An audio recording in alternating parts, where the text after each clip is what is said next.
নমস্কার, কেমন আছেন সবাই? আশা করি আপনারা সকলে খুব ভালো আছেন। বর্তিকায় আপনাদের স্বাগত জানাই। চলে এলাম আবারও একটি নতুন ভিডিও নিয়ে। এই প্রথম আমাদের বাবা সোনাকে নিয়ে বিকেলবেলাটা একটু সমুদ্র থেকে ঘুরে এলাম। বিকেল 4টা নাগাদ আমরা বেরিয়ে পড়েছিলাম। কাঁথি থেকে 15 মিনিট থেকে 20 মিনিটের মতো সময় লাগে শৌলা যেতে। আমরা স্কুটি করেই গেলাম। চলুন যেতে যেতে আপনাদের সাথে কিছু কথা শেয়ার করি। কাঁথি থেকে শৌলা যেতে খালের পাড় বরাবর দুটো রাস্তায় যাওয়া যায়। পথে যেতে যেতে সামনে সবুজে ভরা মাঠ দেখে আনন্দে আমার মনটা ভরে যাচ্ছিল। আসলে আমি অনেক দিন পর একটু বাইরে ঘুরতে বেরোলাম, তাই মনটা যেন আরও বেশি বেশি ভালো লাগছিল। রাস্তার দুধারে এই বৃষ্টিতে অনেক গাছপালাও হয়ে গেছে, তাই সেগুলো জেসিবি দিয়ে পরিষ্কারের কাজও চলছে। এই খালটি দেখছেন, এই খালটিকে ঘিরে এখানে পার্শ্ববর্তী অঞ্চলের মানুষেরা জীবিকা নির্বাহ করে থাকেন। অর্থাৎ খাল থেকে জল নিয়ে ওনারা বিভিন্ন ধরনের মাছ চাষ করে থাকেন, যেমন ভেনামি, বাগদা প্রভৃতি। এই খালের দুদিকের রাস্তার যোগাযোগ থাকে কাঠের সেতু দিয়ে। এই যে দেখলেন সেতুটি, এটাই একমাত্র বড় ঢালাইয়ের সেতু। বাকি 5-6টির মতো কাঠের সেতু রয়েছে। বাবু কিন্তু বাড়িতে বসলেই ঘুম চলে আসে। বাড়িতে সারাদিন কত ঘুমের চেষ্টা করেও ঘুম আসে না। তাই ওর বাবা বলছে যেদিনও বাড়িতে ঘুমোয় না সেদিন ওকে নিয়ে কোথাও ঘুরতে বেরিয়ে পড়বো, তাহলে যদি একটু ঘুমো। এই দেখুন কথা বলতে বলতে পৌঁছেও গেলাম। এই যে দেখছেন এগুলো হলো শুটকি। এখানে এলে প্রথমে আপনাকে শুটকির ফার্মটা নিয়েই প্রবেশ করতে হবে। এই যে আমরা শৌলা ব্রিজে পৌঁছে গেছি। এই ব্রিজ দিয়েই মেরিন ড্রাইভে যাওয়া যায়। এই রাস্তাটি বরাবর গেলে আপনারা একেবারে দীঘায় পৌঁছে যাবেন। সমুদ্রের ধার বরাবরই মন্দারমণি, তাজপুর, শঙ্করপুর হয়েই দীঘায় পৌঁছে যাবেন। এই ব্রিজটি সদ্য নির্মিত। এটি 2014 সালে পশ্চিমবঙ্গ সরকার 29 কিলোমিটার দীর্ঘ মেরিন ড্রাইভ প্রকল্প গ্রহণ করেছিল। 2015 সালে মাননীয় মুখ্যমন্ত্রী সৈকত সরণি নাম দিয়ে প্রকল্পটি ঘোষণা করেছিলেন। এরপরই কাজ শুরু হয়। এই ড্রাইভটি সম্পূর্ণ হয় 3টি সেতু দিয়ে। একটি এই শৌলা ব্রিজ, দ্বিতীয়টি জলদায়, আর তৃতীয় ব্রিজটি তৈরি হয় নাইকালি অঞ্চলের কাছে। এই শৌলা ব্রিজটি পিছাবনি নদীর উপর তৈরি হয়েছে। 2022 সালে এই ব্রিজটি জনসাধারণের জন্য খুলে দেওয়া হয়েছিল। আমরা যে নদীটা পেরিয়ে এলাম, এই নদীটির জন্য ওপারে বসবাসকারী মানুষদের কষ্টের শেষ ছিল না। ওপারের প্রত্যেকটা মানুষকে নৌকো করে এপারে আসতে হতো। এপারে স্কুল, কলেজ, বাজার, হাট সমস্ত কিছুই আছে। তাই যতই রোদ, ঝড়, বৃষ্টি হোক না কেন ওদেরকে এপারে আসতেই হতো। এই যে সামনে দেখছেন, এখানেই শৌলা বৃষ্টি শেষ হয়ে যাচ্ছে। এই রাস্তাটি দেখছেন, এই রাস্তা বরাবর গেলে কিন্তু আমরা পৌঁছে যাবো মন্দারমণি। পৌঁছতে এখান থেকে 10 থেকে 15 মিনিট সময় লাগে। যদিও আজকে আমরা শুধুমাত্র শৌলার সমুদ্র দেখেই বাড়ি ফিরবো।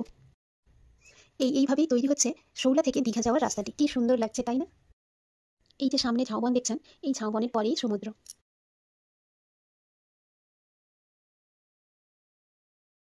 বাবুর এখনো ঘুম ভাঙেনি। এই এখন ঘুম ভেঙেছে। এখন আমরা একটা চায়ের দোকানে এসে বসেছি। এই যে চা দোকানের মাসিকে দেখছেন, এই মাসিকে আমরা জিজ্ঞাসা করছিলাম। উনিও বলছিলেন যে সত্যিই আমাদের কষ্টের শেষ ছিল না, এখন অনেকটাই জীবনযাপন সহজ হয়ে গেছে। ওই মাসিমা বলছিলেন যে জলকাদা পেরিয়েই ছোট ছোট বাচ্চারা স্কুলে যেত, বড় বান্তুলিয়া, নয়াপুর স্কুলে। এখন ব্রিজটা হয়েছে বলে হয়তো রাস্তাটা অনেকটাই কম মনে হবে, কিন্তু যখন এই ব্রিজটা ছিল না তখন কিন্তু তাদের খুবই কষ্ট হতো যেতে। বাবুর ঘুম ভেঙে গেছে। এবার দেখুন রাস্তায় যেতে যেতে ও কিন্তু গান ধরেছে। অনেক কথা হয়েছে, এবার যাই সমুদ্রের দিকে। আকাশটা দেখুন কি সুন্দর লাগছে, সামনে ঝাউবন আর আকাশে তুলোর পেঁজার মতো মেঘ। রাস্তা থেকে সমুদ্র দেখতে পাবেন ঠিকই, কিন্তু আপনি চাইলেই নেমে সমুদ্রে নামতে পারবেন না, কারণ এই যে দেখছেন ছোট ছোট খালগুলো এদিক ওদিক বয়ে গেছে। তাই শৌলা ব্রিজ থেকে আমাদের সামনের দিকে অনেকটাই এগিয়ে আসতে হবে সমুদ্র দেখতে হলে। যে গ্রামগুলোর কথা কেউ জানতোও না, কেউ খবরও নিত না, আজ দেখুন সেই গ্রামের সামনে দিয়ে রাস্তা হতে কত বড় বড় রেস্টুরেন্টগুলো জায়গা নিয়ে ওরা রেস্টুরেন্ট বানিয়ে ফেলেছে। যাই হোক, রাস্তার কাজ কিন্তু সম্পূর্ণ হয়নি, এখনও কাজ চলছে।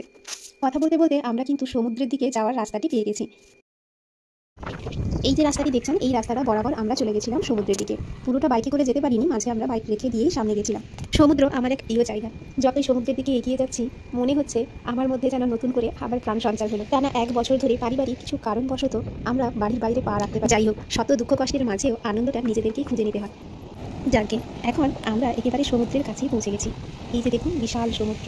এখানে সমুদ্রের ঢেউ খুব বেশি হয় না। বাবা ছেলের আনন্দটা একবার দেখুন। আমার তো খুব আনন্দ হচ্ছে, আর ওদেরকে দেখুন।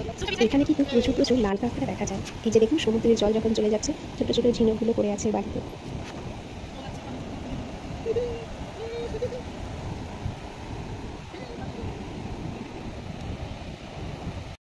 সমুদ্রের এই অফুরন্ত জলের রাশি দেখলেই আমার মনে হয় যেন আমি এখানেই সারাদিন বসে থাকি।